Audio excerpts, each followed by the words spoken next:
I think in general, space is a perfect platform for us as humanity to hope for something. It brings us all together, and the International Space Station is a perfect example of international collaboration and humanity coming together. Welcome to your online coffee break, where we discuss bite-sized topics that inspire, educate, and entertain. Here's your host, a software innovator, award-winning marketer, and astronomy and space buff, Chuck Fields. Hello, thanks for joining me today for your online coffee break. Today we're going to continue our space series with my interview with the United Arab Emirates as they prepare to send their first mission to Mars. The Hope probe is launching in mid-July, so just a few days away now. Now, after this interview, next week we're going to bring back our music interviews. We're going to feature Ricky Nye with his Boogie Woogie Blues. Then coming up later in the month is Hannah Bayardi with her amazing jazz music. And of course, coming in early August is our interview with Jane Weedland of the Go-Go's. So be sure to subscribe if you haven't already. We don't want you to miss these exciting episodes. Now, before we present today's interview with the United Arab Emirates, I want to share the space journey of my friend Ben Cross.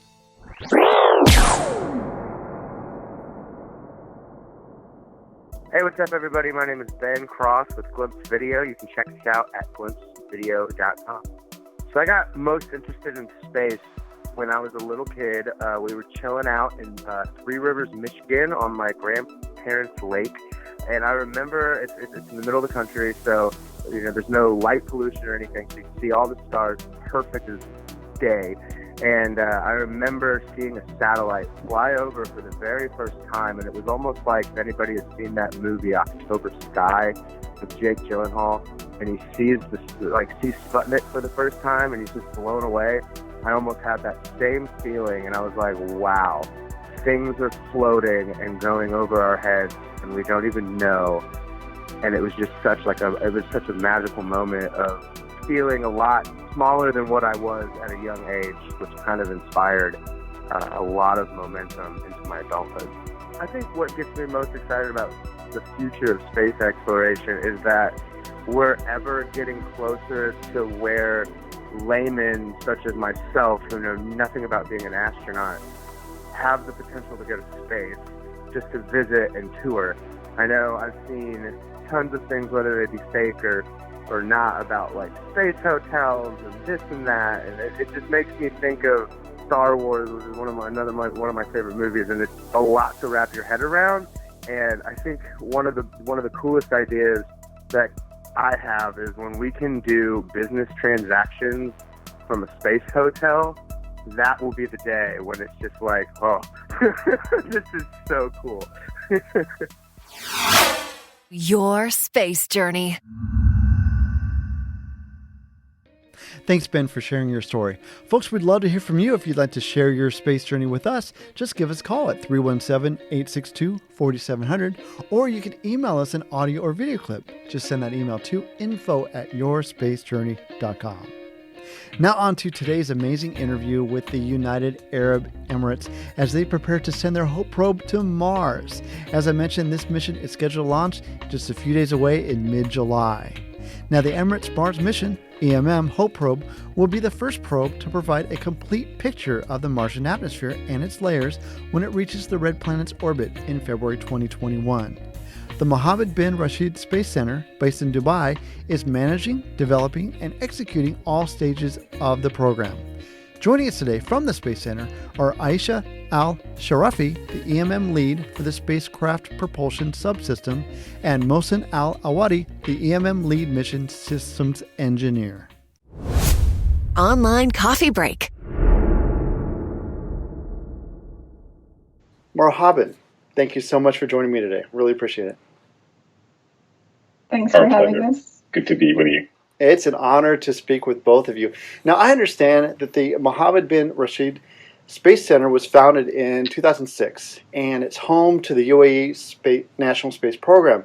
Both of you joined the Space Center in 2014. I'd love to hear a little bit more about sort of your background in space interests. What interests you in space to get you to be involved with the Space Center?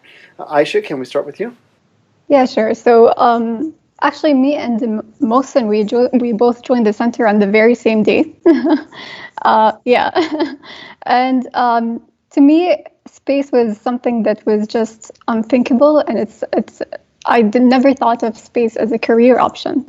So to have that opportunity, it was an absolute yes right away when I knew about the center and its projects. And by degree, I'm a chemical engineer. So it was very interesting for me to know more about how I can contribute as a chemical engineer to this industry. So it was something that never occurred to me that I'd be working in space and on a Mars mission especially. Oh, that's incredible. Mohsen, can you share your story? So I come with a background.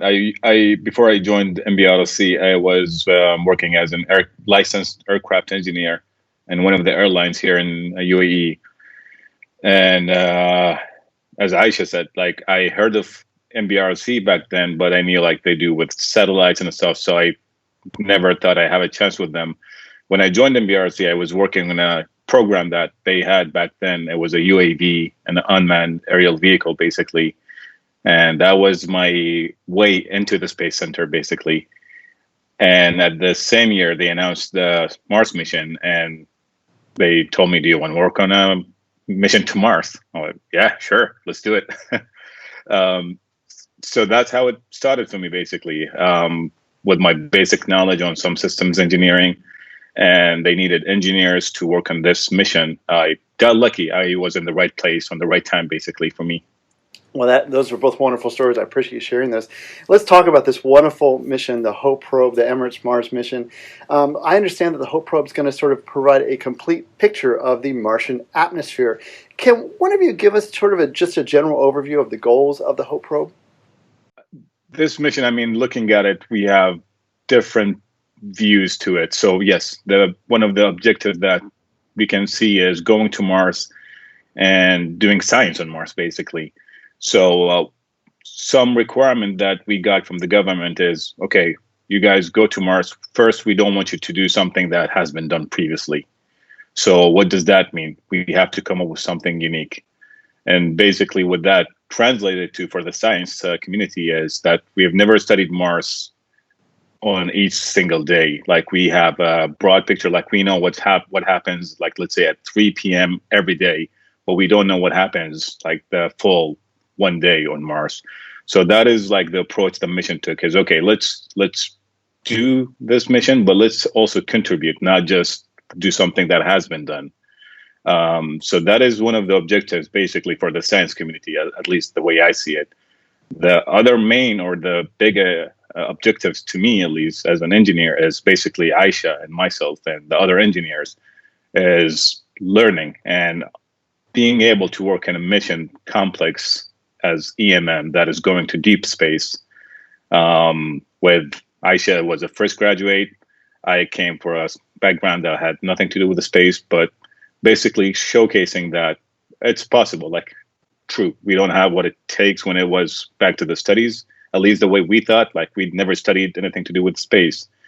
But it turns out that's not the case. Like there's no such thing as space engineering. Yeah, you can learn about space in general, but you need people from different backgrounds, like Ayesha, like myself, like the other engineers, that they all come together to build such complex mission. One of the other objectives is basically the capabilities that we have here in UAE is being able to host such missions. Like EMM was in Dubai it was supposed to be here for 3 months, but with the COVID-19, things changed. We kept it here for 2 months.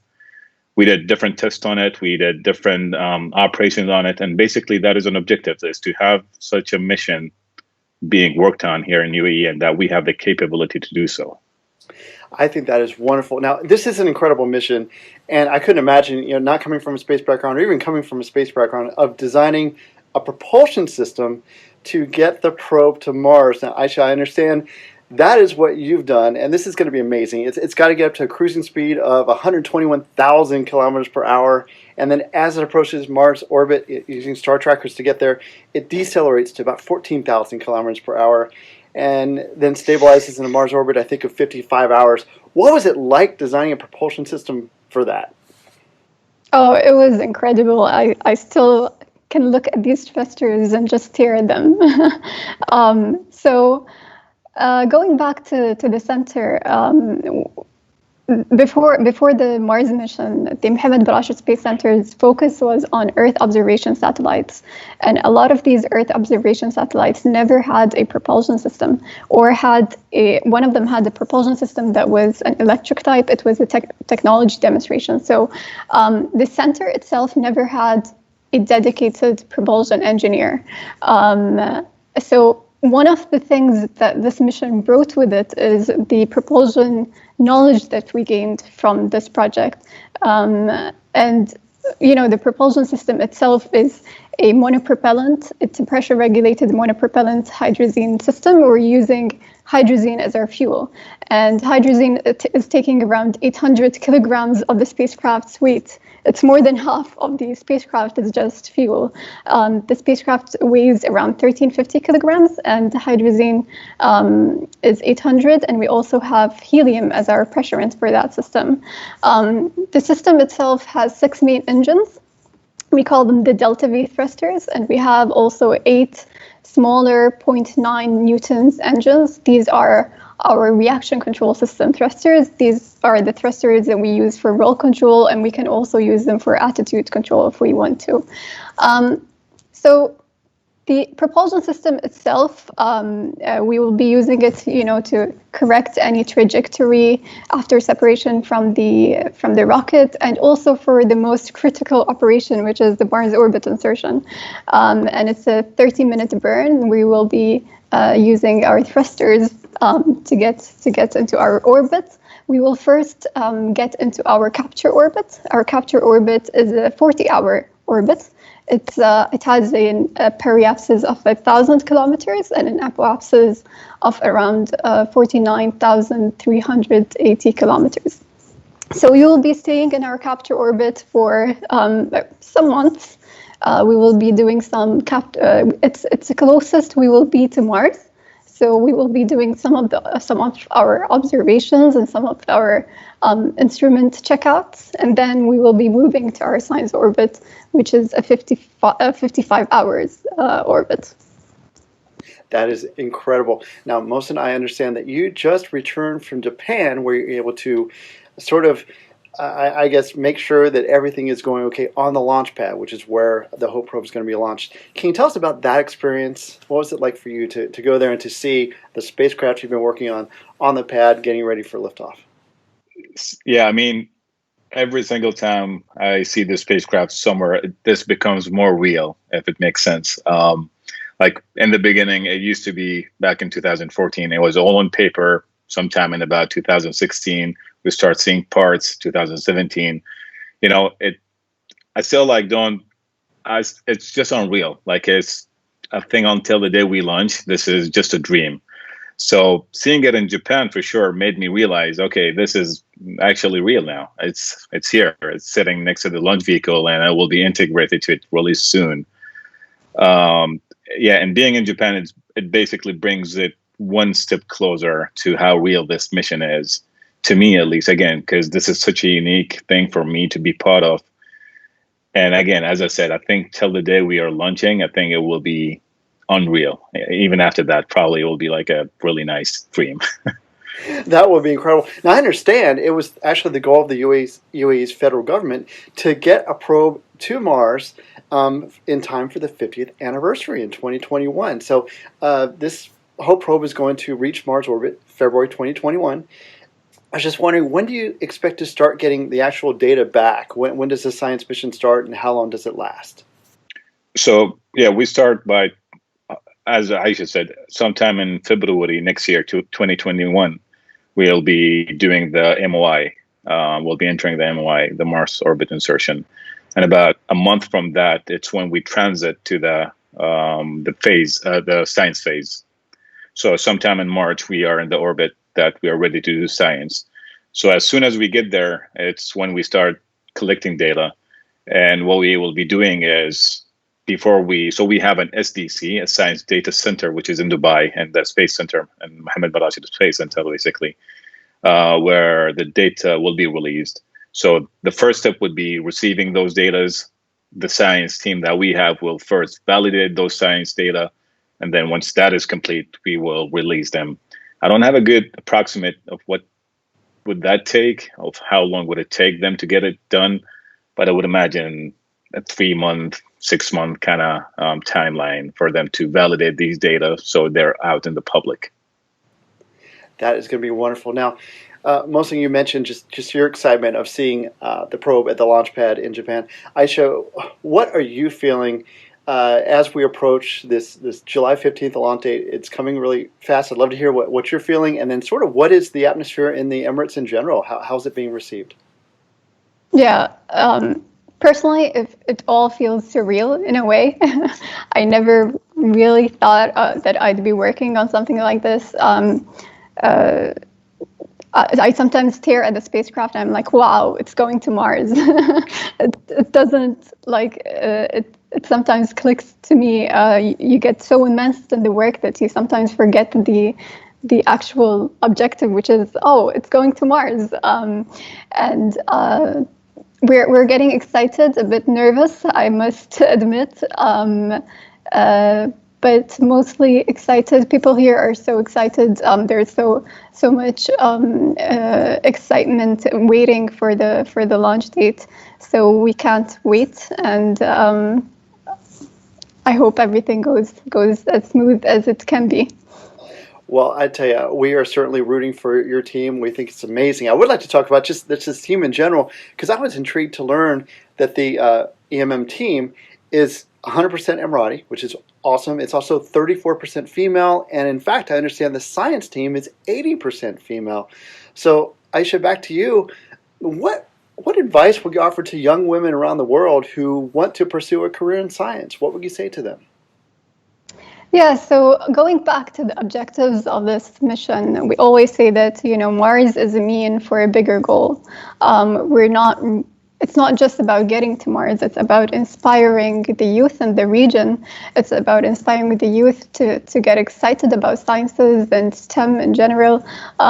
So not just females, to the youth in general, we want them to get engaged with us in the sciences and, to pursue whatever ambitions they have. If a country of 50 years can get to Mars, really, you set no limits to your ambitions and you are always in control of your future. So that is my message to them. And that is really the message behind HOPE, which is the name of the probe, that we can always work towards a better future. And that's what we hope to send through this project. That is wonderful advice and a wonderful message. I also want to talk about just the great partnerships that you have. You've worked with the University of Colorado, where I believe, Mohsen, you actually earned your master's degree there. I was wondering if you could tell us more about your knowledge transfer partners in this program and how that relationship sort of evolved. Yeah, so this is one of the main objectives that this mission was set on delivering, is the knowledge transfer part. So back in 2014, I was given the opportunity to move out to Colorado, basically, and to stay close with a team that's supporting the academic partner that we have there at the university, and work basically closely with them. So me and my family, my wife, we moved there, and I just returned back to UAE beginning of this year. It was, again, like working with experts in the field. It was just surreal. Being able to sit down with them and learn from them and get to a point that you're comfortable with discussing ideas with them and sometimes arguing with them. It's basically what we learned from this mission, to be honest. It was really critical to find a partner that will teach us rather than just deliver something to us, which was this mission again.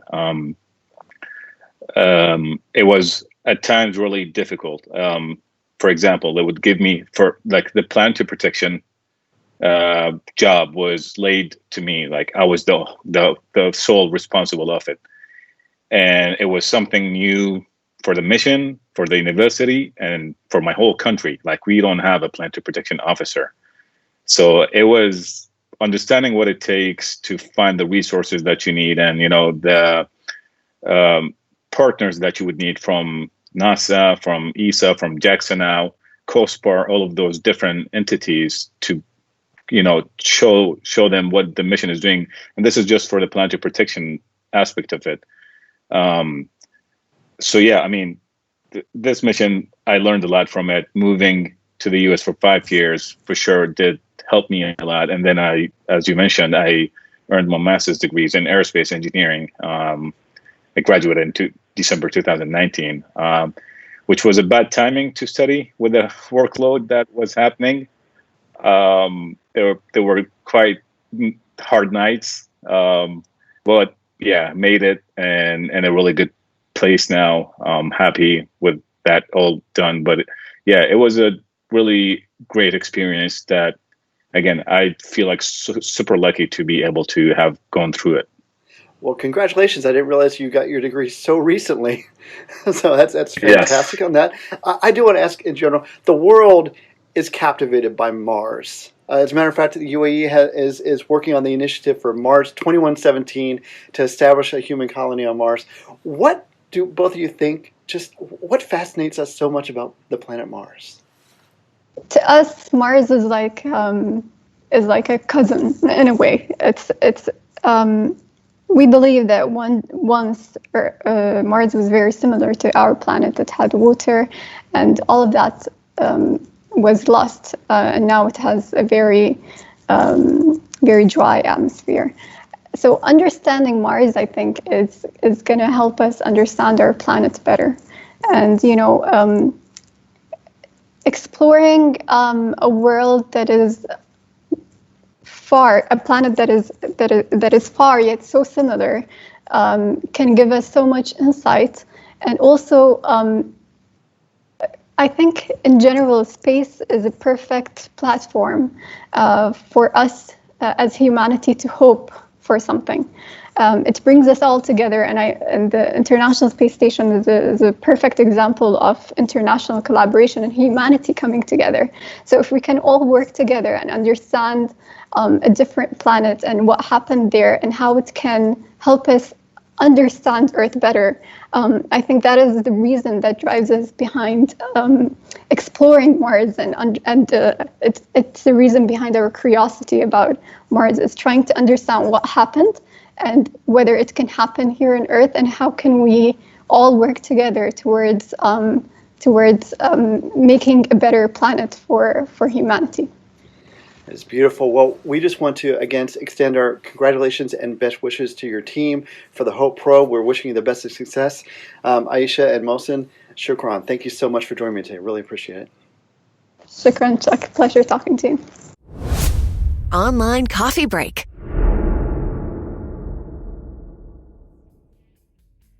Wow, I really enjoyed my conversation today with Ayesha and Mohsen about the Hope probe, and so excited for this incredible mission. If you'd like to learn more about the Mohammed bin Rashid Space Center and the Emirates Mars Mission, just visit their website at mbrsc.ae. I want to thank Ayesha and Mohsen for joining me today. I want to thank Ben Cross for sharing his space journey earlier on in the episode. But most importantly, I want to thank you for tuning in today. We really do appreciate it. We'll see you next time. God bless.